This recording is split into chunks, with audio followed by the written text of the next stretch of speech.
This is my third State of the State address as governor, but my first as a grandfather. And while my granddaughter, Mabel James, isn't quite old enough to be here tonight, just like General Callahan's new grandchild, by the way, congratulations, General.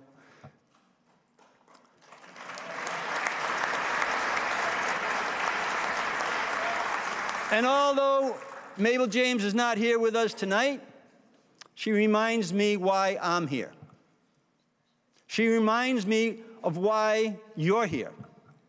She reminds me why everyone that's listening in the state of Rhode Island is on board. Because we all want a Rhode Island that's better for our kids, for our grandkids, for the next generation, and the one after that. We want to ensure Rhode Island is a place they want to call home and a place they can afford to call home. In last year's State of the State, we set a goal on education. This year, we're going to set a goal to raise per capita income by a minimum of $20,000 by the year 2030.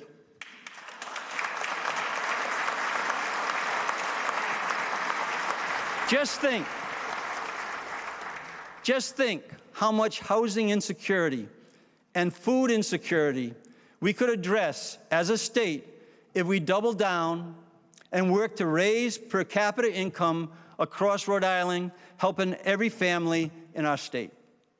And just like we did with our education goal, within the next 100 days, we will roll out a game plan for raising incomes with the help of Ernie Almonte, Executive Director of Leagues and Cities and Towns, and Ed Topaldi, an economist and professor at Bryant University. Later this week, I'll be submitting my budget to the General Assembly. The budget will prioritize programs and initiatives that will help us raise the incomes of our fellow Rhode Islanders while controlling recurring costs. We will continue the fiscal discipline we have shown over the past 2 years, using one-time funds for one-time investments and budgeting within our means, so we won't be forced to revise our budget as other states are and make disruptive mid-year cuts. Our budget will make key investments in education, small business, and Rhode Island's healthcare system without raising any broad-based taxes. I happen to think that's worth applause. The good news, we don't have to start from scratch. Thanks to President Biden and our congressional delegation, led by Senator Jack Reed, Rhode Island has secured historic amounts of federal funds. Congressman Magaziner, on behalf of Rhode Island, thank you to you and your colleagues for securing these funds. Congressman Langevin, those dollars were earmarked by your leadership. Thank you. Our team put these dollars to work to create unprecedented pipeline of projects that will put people to work in good-paying jobs and help raise the incomes across our state. An impact that will be felt for decades to come. In addition to creating good-paying jobs, we must ensure that Rhode Island is an affordable place to live. We must ensure that our young families can purchase their first homes, and that our nurses and public safety workers, our laborers, our teachers can live in the community that they work in. For far too long, Rhode Island has had one of the lowest housing production rates in the nation. That's why our administration proposed, and I'm grateful to the General Assembly for approving over $250 million investments in housing in 2022. And an additional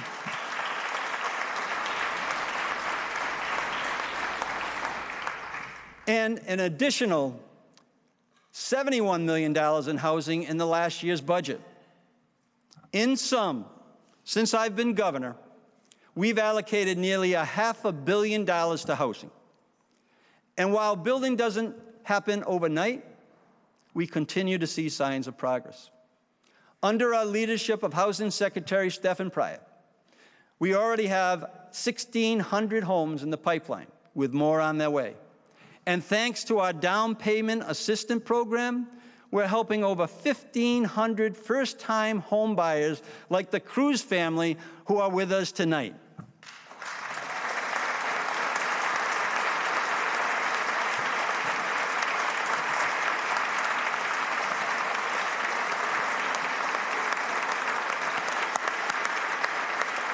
I like it.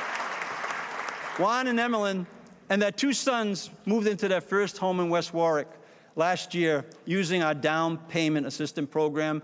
I was there to welcome them. Their son actually gave me a little seashell, and we love that because it meant something to him that he was walking into his first home. And he wanted to say thank you. He actually gave me another little gift tonight, so thank you so much.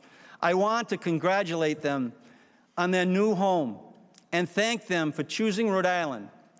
It is important that we recognize that homeownership is a key to creating generational wealth. In addition to new housing tools passed last year, the budget I'll propose will call for a $100 million housing production bond on the ballot. This would be the largest housing production bond in our state's history. And we're going to ensure that, if approved by the voters, these dollars will create more inventory and help put more young people on a path to homeownership in our state.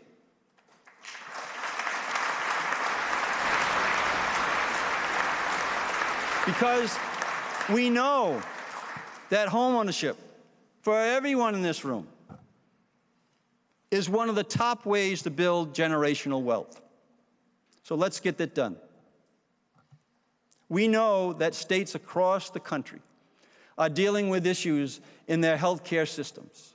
Hospitals are facing financial difficulties, and shortages of primary care doctors are creating challenges for patients.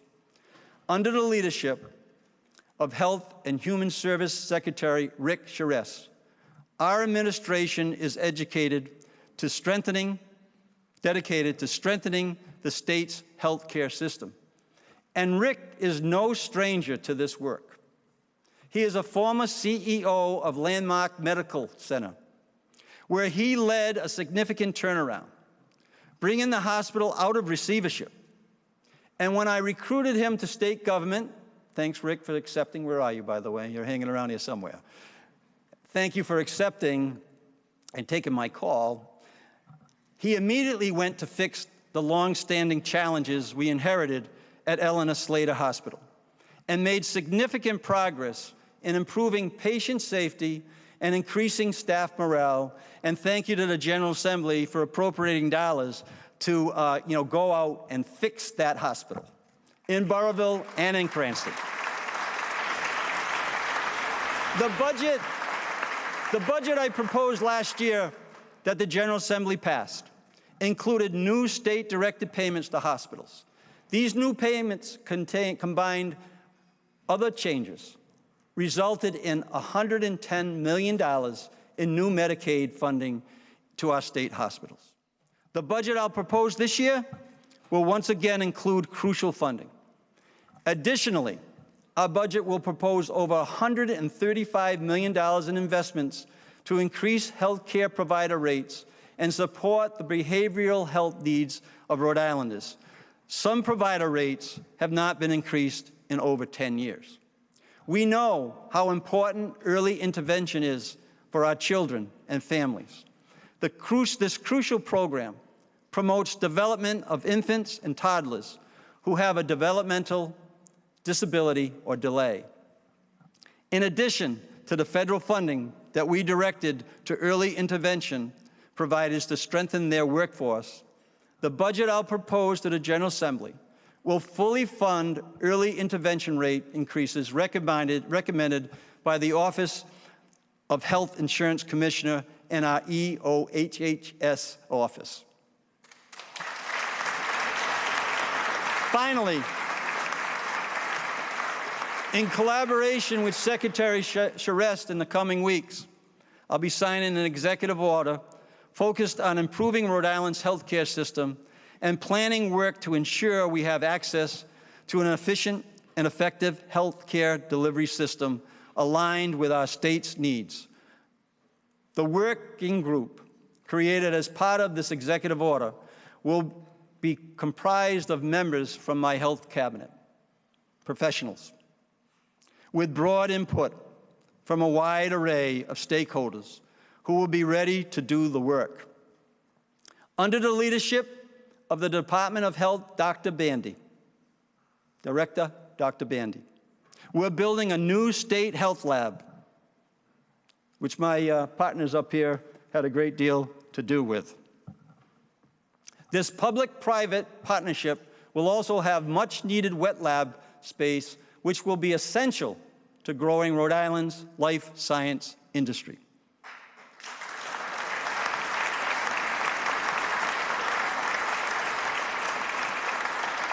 For a decade, leaders have stepped up to the microphone, just like that painter that never got that sunset painted, and talked about how Massachusetts is a leader in life science and that Rhode Island could be as well. Instead of dreaming of that possibility, thanks to the leadership of Speaker Sakachi, we're making it a reality.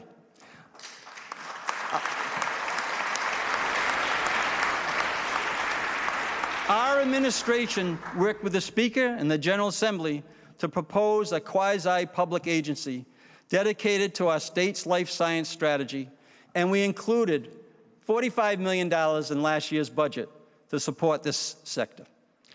Neil Steinberg, I think she's here tonight, who will be leading our life science strategy, is here with us tonight.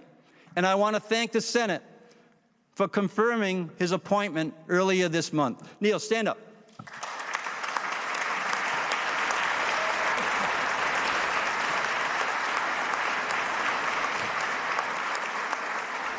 Jobs in the life science sector are good-paying jobs, usually commanding six figures.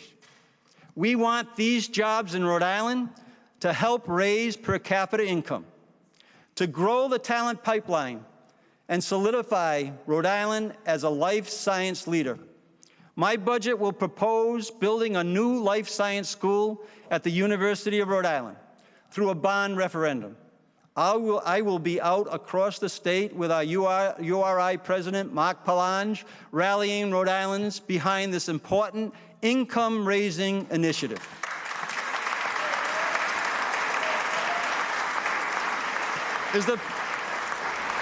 Is Mark here? I'm not sure whether Mark made it in the stove. He is here. There you go. Mr. President, we're on tour. We're all going statewide, all 39 cities and towns.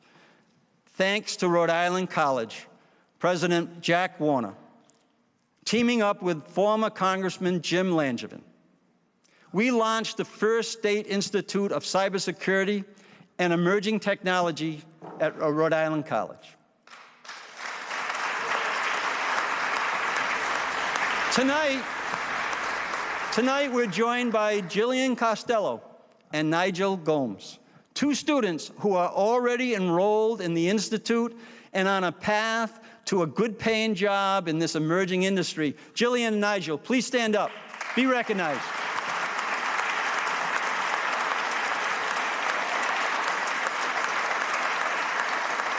Thank you for being a part of Team Rhode Island. Cybersecurity is a rapidly growing field with thousands of unfilled positions. To have Congressman Langevin leading the charge on this, we are blessed. He is a national leader who's going to bring national recognition to Rhode Island College. Thank you, Congressman.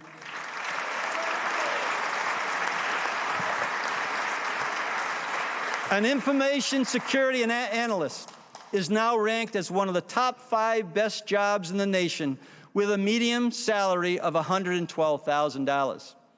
We want these jobs in Rhode Island to help raise per capita income.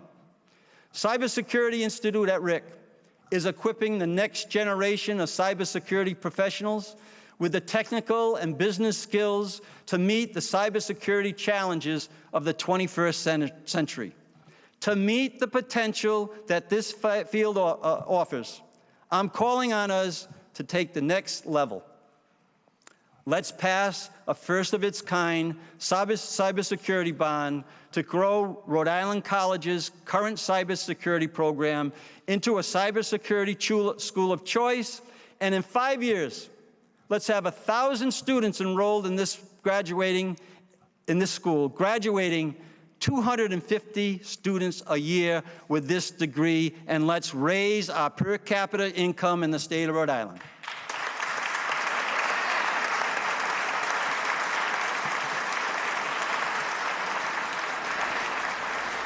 Raising incomes also means making sure our retirees can afford to stay in Rhode Island.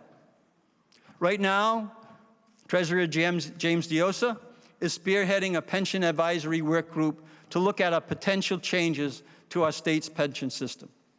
We're also working with his office on legislation to create Secure Choice, a new voluntary retirement savings program. Treasurer, thank you for your leadership. While that work continues, let's act now to raise the threshold for taxable retirement income so our retirees can keep more money in their pockets. I will be sending a budget proposal to the General Assembly to make this happen. It's the right thing to do. We not only want to keep our grandkids and our kids here in Rhode Island, we also want to make sure the people who invested in this state retire in this state.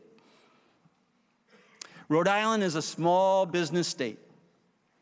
I know that, not only as governor, but also as a former small business owner. That's why one of my top priorities is making Rhode Island a better place to do business.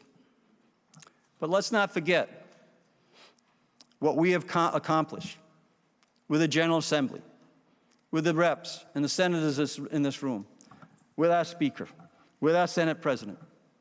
We sped up and fully eliminated the car tax. We wiped out the tangibles for 75% of Rhode Island businesses. Thank you, Senate President, for your leadership and your chamber's leadership on that issue. We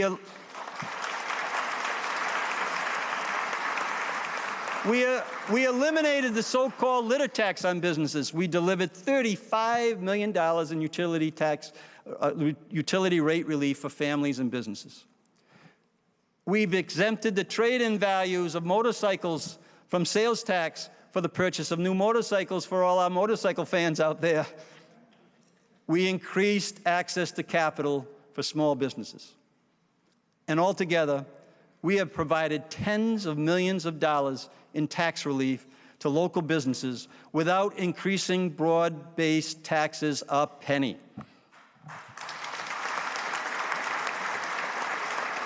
And we're not stopping there. The budget I'll send to the General Assembly this week will keep that progress going. I will call for reducing the corporate minimum tax from $400 to $350. This tax impacts our state's smallest businesses the most. Let's give them more relief. I'm targeting 6 annoying fees for elimination, including the redundant real estate broker and liquor manufacturing fees. Let's get rid of these small, aggravating permits and fees that just bog down our small businesses in terms of that time. And we're also proposing funding to help more minority and women-owned businesses get certified to qualify for more state contracts. We cannot build an economy without including each and every family, each and every business in that economy. Secretary Liz Tanner and her team at Commerce know that it's Rhode Island's turn to be a leader in small business friendliness. Together, we're not only making progress, but we're going to get it done.